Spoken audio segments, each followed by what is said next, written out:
Olá, meu irmão e minha irmã das congregações Boas Novas e Esperança. É uma alegria muito grande para mim poder participar com vocês hoje dessa série de estudos que tem sido ministrada para vocês. Eu sou o pastor Marcos, sou pastor em Governador Valadares, na primeira igreja presbiteriana, e conheço o pastor Túlio já de algum tempo, desde antes do período de seminário. Inclusive, o período de seminário nós fizemos juntos, fomos colegas de classe e colegas também no presbitério, mas o Túlio já era meu amigo antes desse período de irmos e nos prepararmos para o ministério. Já agradeço então muito o convite em poder participar com vocês, muito me alegra o coração fazer parte desse momento com vocês. Bom, hoje nós estudaremos a respeito das perguntas 27 e 28 do Breve Catecismo. Eu vou proceder da seguinte maneira: eu vou ler a pergunta de número 27, a sua resposta, trazer algumas considerações acerca dela e em seguida eu leio a pergunta 28 e a sua resposta e também trago algumas considerações e em seguida a gente encerra hoje, tudo bem? Então, sem mais delongas, eu vou ler a pergunta número 27 e a sua resposta e em seguida fazer algumas observações. A pergunta é a seguinte: em que consistiu a humilhação de Cristo? A resposta é que a humilhação de Cristo consistiu em ele ter nascido, e isso em condição baixa e sujeito à lei, em ter sofrido as misérias desta vida, a ira de Deus e a amaldiçoada morte na cruz, em ter sido sepultado e permanecido debaixo do poder da morte durante certo tempo.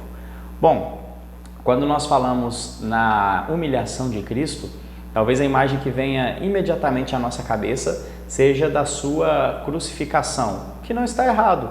A crucificação é um dos aspectos da humilhação de Jesus e talvez um dos aspectos mais marcantes, um dos que ficam mais lembrados na nossa memória. Mas nós não devemos nos esquecer de que a crucificação, a sua morte, não é o único aspecto da humilhação. Jesus não foi humilhado apenas quando ele sofreu a sua morte de cruz. Essa humilhação começa antes, no fato dele haver se encarnado, assumido para si a figura humana, uma natureza humana, o fato dele ter de passar por todo tipo de limitações que ele passou. Mas antes de entendermos a sua humilhação em si, é necessário nós termos noção da dimensão dessa humilhação. Porque se a gente olhar para a história da Escritura, para os Antigo e Novo Testamentos, nós poderemos ver como personagens bíblicos também passaram por humilhação. Um exemplo é José. Você provavelmente se lembra da história de José. José foi humilhado. Ele era alguém muito querido pelo pai, era alguém que recebeu promessas da parte de Deus, de que toda a sua família se dobraria diante dele, mas José, em um determinado momento da vida, se vê dentro de um poço, no fundo de um poço, se vê daqui a pouco sendo vendido pelos próprios irmãos para uma caravana que comprava escravos. E mais, José chega no Egito, vai trabalhar na casa de Potifar, as coisas começam a dar muito certo, até que a mulher de Potifar, por querer seduzir ali o jovem José, acaba armando para ele, fazendo com que ele seja preso de maneira injusta, respondendo por um crime que ele não havia cometido. Então José passou por um momento de humilhação muito grande, de ter sido lançado num poço, de ter sido vendido pelos irmãos, e depois ser lançado numa prisão. É óbvio que a história de José não termina assim, ele vai ser colocado em um posto altíssimo no Egito dentro de algum tempo, mas não muda o fato de que José foi humilhado, ele teve de passar por uma humilhação muito profunda. Nós podemos ver isso em vários personagens bíblicos que também tiveram de passar por algum tipo de sofrimento, por algum tipo de perseguição. Um outro exemplo que eu posso dar é o apóstolo Paulo. O apóstolo Paulo viveu diversas tribulações, foi tido como morto, apedrejado, esteve em naufrágio, já passou fome, já esteve em necessidades mais básicas de ter coisas, ou melhor, de não ter coisas para se vestir. Então, vários personagens já foram humilhados, mas nenhuma dessas humilhações sequer se compara à humilhação de Cristo. Por quê?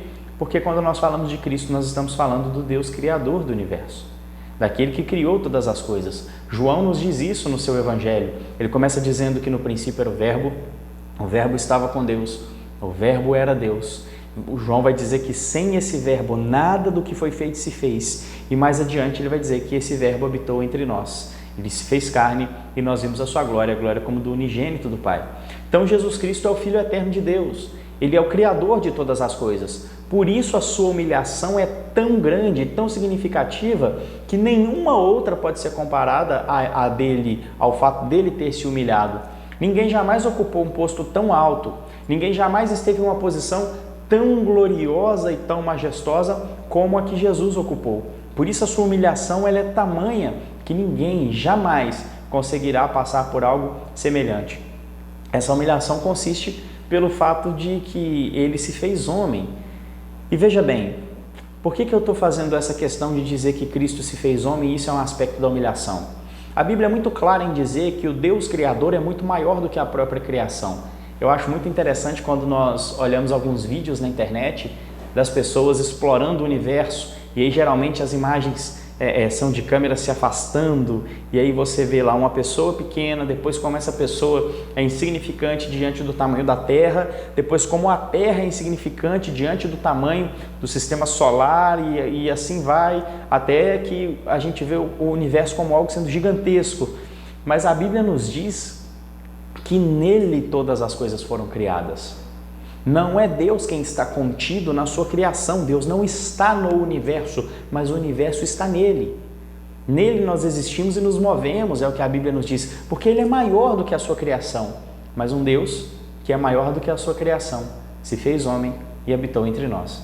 Tamanha é a sua humilhação, que ele se rebaixou de tal maneira que ele assumiu para si a figura humana. E não apenas isso, mas uma figura humana de alguém que vem de uma família pobre, sem condições reais. Não, ele não veio de uma família de realeza ou coisa do tipo. Muito pelo contrário. Ele assumiu uma figura humana, pobre, e ele foi completamente humilhado durante o seu período de vida também. Quando nós olhamos para o estudo a respeito da pessoa de Cristo, nós enxergamos 3 ofícios em Jesus que são vivenciados no Antigo Testamento, são demonstrados em todo o Antigo Testamento.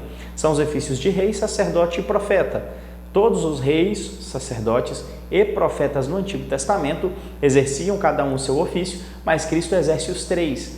E veja bem, no ato da sua crucificação, todos esses 3 ofícios de Jesus são de alguma maneira humilhados pelos homens que o crucificam. Vou demonstrar para você de que maneira. Primeiro, com o ofício profético. A Bíblia nos diz que Jesus estava de olhos vendados e as pessoas esbofeteavam o seu rosto e clamavam: profetiza-nos quem foi que te bateu, zombando do seu ofício profético, como se ele não pudesse saber, como se ele não pudesse dizer quem foi que o esbofeteou. Na sua cruz estava escrito que ele era o rei dos judeus. Veja bem, zombando também ali do seu ofício real, como se ele não fosse rei coisa nenhuma, aquilo ali era apenas uma zombaria. E também do seu ofício sacerdotal, quando dizem: salvou a várias pessoas, mas a si mesmo não pode se salvar. Uma coisa que eles não entendiam é que o fato de Jesus não se salvar implicava que ele necessariamente estava salvando todo o seu povo.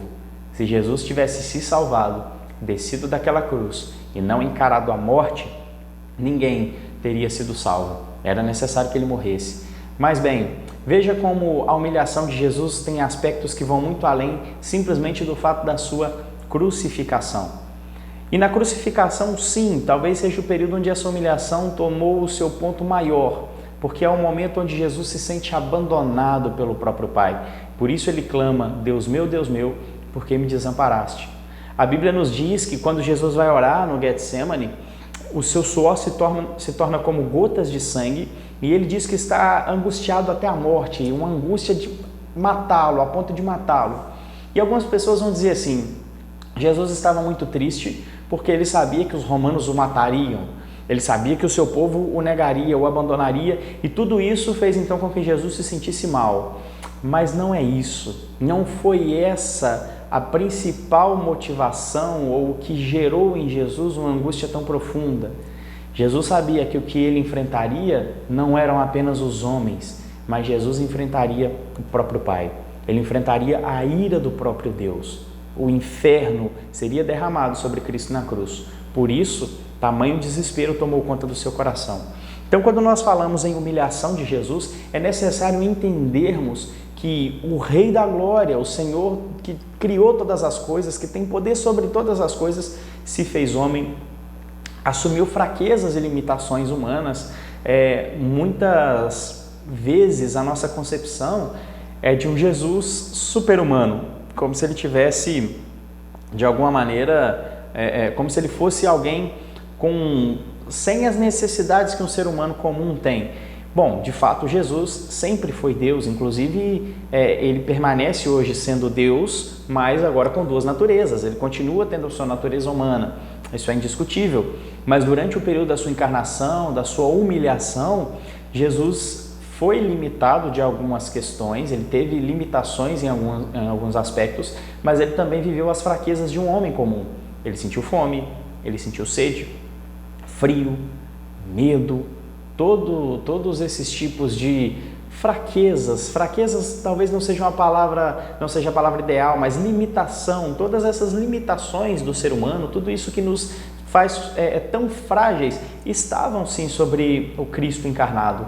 Então veja como a humilhação de Jesus é algo tamanho, a ponto do Deus que tem poder para fazer todas as coisas, agora está sujeito a fome, sede, frio, cansaço, coisas do tipo. Então a humilhação de Jesus é muito mais do que o simples fato, se é que a gente pode chamar isso de simples, dele ter sido crucificado, dele ter sido pregado na cruz.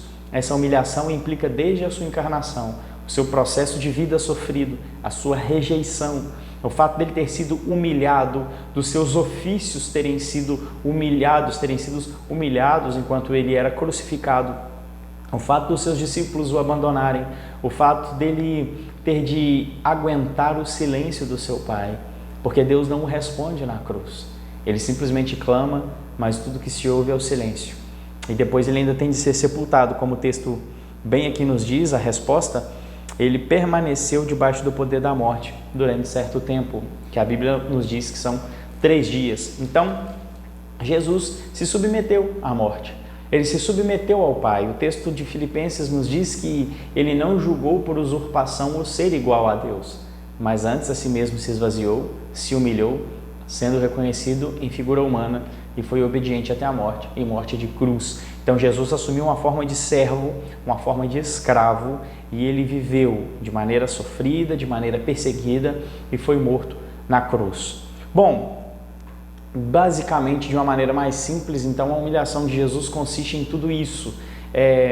Obviamente, nós não temos tempo para entrar em todos os aspectos da humilhação de Cristo, mas basta isso ficar claro para você, que essa humilhação não aponta apenas para a cruz, ainda que a cruz seja o aspecto mais marcante, mas ela aponta para todo o fato de Jesus ter aberto mão da sua glória, descido, assumido para si uma figura humana, ter sofrido com todo tipo de opressão e humilhação que os homens puderam impor a ele. Bom, então essa é a resposta para a pergunta 27. E qual é a pergunta 28 do Breve Catecismo? Em que consiste a exaltação de Cristo? Ele foi humilhado, mas não apenas isso, ele também foi exaltado. E a resposta a exaltação de Cristo consiste em ele ter ressurgido dos mortos no 3º dia, em ter subido ao céu e estar sentado à mão direita de Deus Pai e em vir para julgar o mundo no último dia. A exaltação de Jesus, por outro lado, ela é muito maior do que a sua humilhação. Por quê? Do mesmo jeito que Cristo foi humilhado, e muito mais humilhado do que qualquer outro personagem na Escritura, alguns personagens também que foram humilhados foram exaltados da mesma maneira. Claro que não como Cristo foi, mas sim passaram por um tipo de exaltação. Afinal de contas, toda a Bíblia conta a história de Cristo. Inclusive as histórias que nós vemos, elas contam, ainda que algumas não de maneira tão clara e direta, mas elas contam sim a respeito da história de Jesus. Volto aqui à história de José, que eu já contei, o aspecto da sua humilhação. José, depois de um tempo, é colocado como governador do Egito. Ele é um legislador, afinal de contas, Faraó diz, olha, tudo que você falar vai passar a valer no Egito. A única autoridade acima de você sou eu. Então José agora ele tem um governo total sobre todas as terras ali do Egito. Veja como logo após ser humilhado, ele foi exaltado. Você já deve ter lido isso nas Escrituras. Os humilhados serão exaltados. Com Cristo não foi diferente. Ao 3º dia, Cristo ressuscitou. Cristo permaneceu um tempo com os seus discípulos ainda, dando a eles últimas instruções, fazendo com que eles pudessem ver a promessa que ele deu de que ressuscitaria. E chama-me muita atenção aquele momento em que Jesus é assunto aos céus e os discípulos estão olhando para cima como que extasiados, sem saber muito bem como reagir diante daquela situação. Cristo sobe envolto em nuvens, então aqueles homens já não o veem mais. Mas Cristo sobe e Ele está à destra de Deus, governando sobre todas as coisas. Chama a atenção que quando Estevão está ali próximo já da sua morte, o finalzinho do capítulo 7, a partir ali do verso 54, nos conta essa história. Estevão olha para o céu e ele vê a glória de Deus e Cristo à sua direita. Cristo numa posição de quem governa, de quem reina, de quem tem autoridade sobre todas as coisas. Jesus é assunto aos céus e ele sobe como vencedor. A cruz não foi um ponto onde Jesus foi perdedor, mas ela simplesmente foi o ponto da sua vitória, onde ele venceu o pecado através da sua morte, mas onde ele também venceu a morte através de sua ressurreição. E a Escritura nos diz que por causa dessa sua exaltação, um dia todo joelho vai se dobrar diante dele, toda língua vai confessar o senhorio de Cristo, queira você ou não.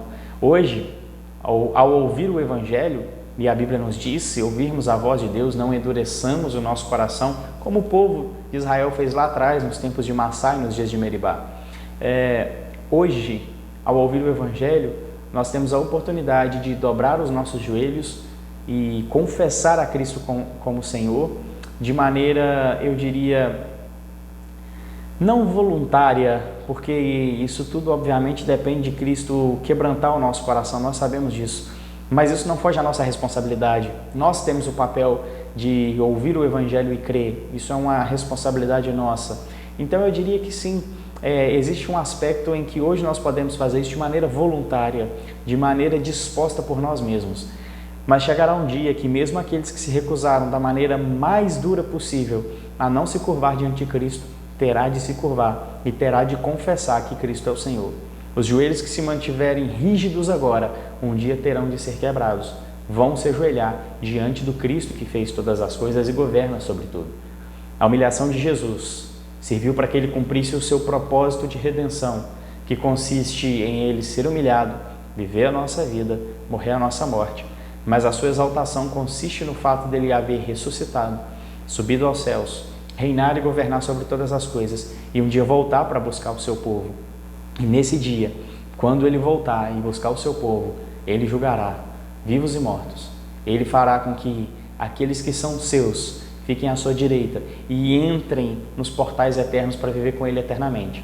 Mas aqueles que o rejeitaram, esses serão condenados à morte eterna, em um lugar onde vai haver choro e ranger de dentes. Então, meu querido, hoje é tempo de nos ajoelharmos diante desse Cristo, assumirmos o seu senhorio com fé de que um dia ele virá nos buscar. Mas aqueles que não crerem nessa palavra, aqueles que não entenderem que Cristo foi exaltado e está sobremaneira em um posto de Senhor sobre todas as coisas, serão forçados a se dobrar. Só para encerrar, quando Pedro está diante do Sinédrio e ele começa ali a pregar e a falar, a acusar inclusive os membros do Sinédrio, ele começa a dizer que aquele povo crucificou a Jesus Cristo. E mais do que isso, ele diz algo que é muito assustador quando nós olhamos lá para o livro de Atos, ali quando Pedro prega o seu famoso sermão e várias pessoas são convertidas, batizadas, para ser mais exato, 3.000 pessoas são batizadas. Diante disso, olha o que Pedro diz, o que a Bíblia nos diz em sua palavra. Ele diz que a partir do verso 31, ou a partir do verso 30, melhor dizendo, do capítulo 2, ele diz: sendo pois profeta e sabendo que Deus lhe havia jurado que um de seus descendentes se assentaria no seu trono, prevendo isso, referiu-se à ressurreição de Cristo, que nem foi deixado na morte, nem o seu corpo experimentou corrupção. A este Jesus, Deus ressuscitou, e do que todos nós somos testemunhas. Exaltado, pois, à destra de Deus, tendo recebido do Pai a promessa do Espírito Santo, derramou isso que vedes e ouvis. Porque Davi não subiu aos céus, mas ele mesmo declara: disse o Senhor a meu Senhor, assenta-te à minha direita, até que eu ponha os teus inimigos por estrado dos teus pés. Esteja absolutamente certa, pois, toda a casa de Israel, de que este Jesus, que vós crucificastes, Deus o fez Senhor e Cristo. Ou seja, aquele Jesus que foi morto pelos judeus, Deus o ressuscitou e o fez Senhor sobre todas as coisas. O fez o escolhido, o prometido, o Messias, aquele que veio para o ungido do Senhor, aquele que veio para cumprir o seu propósito, mas que hoje é Senhor sobre todas as coisas. Pedro encerra o seu sermão dizendo isso: vocês mataram, vocês humilharam aquele a quem Deus exaltou sobremaneira, que lhe deu um nome que está acima de todo nome, para que ao nome de Jesus se dobre todo joelho, no céu, na terra e debaixo da terra, e que toda língua confesse que Jesus Cristo é o Senhor, para a glória de Deus Pai. Eu espero que Deus abençoe a sua vida e que esse estudo seja muito proveitoso para você. Um grande abraço, que Deus te abençoe em nome de Jesus.